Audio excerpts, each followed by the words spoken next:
नमस्ते दोस्तों। पिछले वीडियो में हमने सीखा कि किसी भी प्रॉब्लम को सॉल्व करने के लिए सिर्फ एक दो ऑप्शंस नहीं बल्कि मल्टीपल सॉल्यूशंस एक्सप्लोर करना जरूरी है। अब मान लीजिए आपके पास 8-10 ऑप्शंस की लिस्ट है। सवाल ये है, अब किसे चुनें? यहीं पर आता है अगला स्टेप, इवैल्यूएटिंग ऑप्शंस। क्योंकि हर ऑप्शन ऊपर से अच्छा लगता है, लेकिन क्लैरिटी तब आती है जब आप हर ऑप्शन के प्रोज और कॉन्स, शॉर्ट टर्म और लॉन्ग टर्म इम्पैक्ट को समझ पाते हैं। सोचिए आपने डिसाइड किया कि हेल्थ इंप्रूव करनी है। आपके पास सॉल्यूशंस हैं, जिम ज्वाइन करना, home workout, diet change, yoga classes, daily walk या सिर्फ सप्लीमेंट्स लेना। अब हर ऑप्शन की अपनी खूबियां और कमियां हैं। जिम मोटिवेशन देगा, लेकिन टाइम और पैसे दोनों ज्यादा लगेंगे। डेली वॉक आसान है लेकिन इम्पैक्ट धीमा होगा। डाइट चेंज पावरफुल है लेकिन डिसिप्लिन चाहिए। अब यहाँ क्लैरिटी आपको बैलेंस दिलाएगी। आपको देखना होगा कि आपकी लाइफ में सस्टेनेबल क्या है। एक और एग्जांपल, प्रॉब्लम है करियर में ग्रोथ नहीं हो रही। ऑप्शंस हैं नई जॉब ढूंढना, स्किल अपग्रेड करना, नेटवर्किंग करना, मैनेजर से बात करना या साइड बिजनेस शुरू करना। अब हर ऑप्शन का इवैल्यूएशन जरूरी है। नई जॉब तुरंत सैलरी बढ़ा सकती है लेकिन रिस्क भी है। स्किल अपग्रेड टाइम लेगा लेकिन लॉन्ग टर्म में ग्रोथ देगा।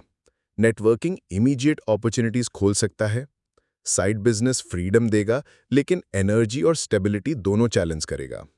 अब क्लैरिटी कहती है कि शॉर्ट टर्म और लॉन्ग टर्म दोनों पहलुओं को बैलेंस करके इवैल्यूएट करो। तो अब सवाल है, ऑप्शंस को इवैल्यूएट कैसे करें? तो इसके लिए मैं आपको दूंगा एक सिंपल टूल, डिसीजन मैट्रिक्स। किसी भी डिसीजन के लिए 3-4 क्राइटेरिया चुनिए, जैसे टाइम, कॉस्ट, रिस्क और long term benefit.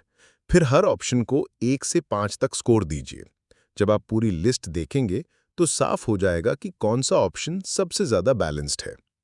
Example, career growth के लिए आपने 5 ऑप्शंस चुने। क्राइटेरिया तय किए: 1 effort required, 2 risk, 3 long term benefit. जब आप स्कोरिंग करेंगे तो दिखेगा कि स्किल अपग्रेड और नेटवर्किंग हाई बेनिफिट के साथ मैनेजेबल रिस्क वाले हैं। यानी क्लैरिटी कहती है कि यही सबसे बेहतर ऑप्शंस हैं। आज आपके लिए असाइनमेंट है, अपनी किसी करंट प्रॉब्लम के लिए कम से कम 5 सॉल्यूशंस लिखिए और फिर उन्हें डिसीजन मैट्रिक्स में इवैल्यूएट कीजिए। क्राइटेरिया आप खुद चुनिए: टाइम, मनी, एनर्जी या रिस्क। फिर देखिए कि सबसे लॉजिकल और बैलेंस्ड ऑप्शन कौन सा निकलता है। दोस्तों याद रखिए, ऑप्शंस चूज करने में क्लैरिटी का मतलब ये नहीं कि आप परफेक्ट ऑप्शन चुनेंगे। इसका मतलब है कि आप इन्फॉर्म्ड ऑप्शन चुनेंगे। और जब डिसीजन फैक्ट्स और बैलेंस पर आधारित होता है तो रिग्रेट बहुत कम होता है।